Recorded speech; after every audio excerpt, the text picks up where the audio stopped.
biso to ana masina na campagne 16 mera ucho kufa to ketike na mo na retour na biso basangani abazolela to moni ku abeti premier tour likolo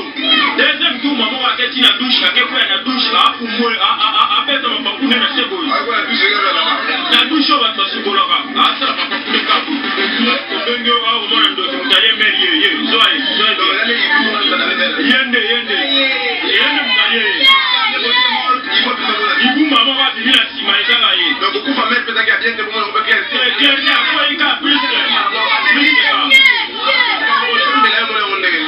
makambo de mwana wangu mifu parce que nous allons devenir maman au jour quoi nous qui na moi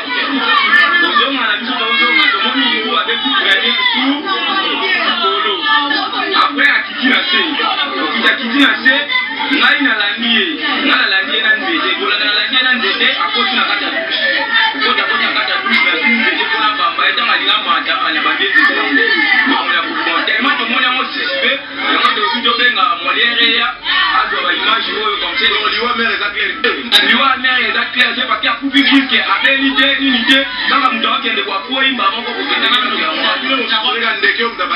bon yoyebi ke ndeke oyo amona na bana onte premièrement ndeke oyo pomona ya tabiso tito foli boye to tikala komona ete eza pasi ndeke o meto kama na moi makati boye ndeke oyo ayeko luka nini adowe kwa na douche na biso ope mama mwa taika kozukola yango wana yango de mona ngo sisi to bide to benga molière aya kwa to ba mère baza ko prier mère asabela makati ko ndeke frappé bon eza makambo nzambe akata mususu mukolo na ye kokati mendeke profiter bana sima wana yango wana yo bande bote mo ngolo ngolo bande bote mo na tiado wana ya batebe na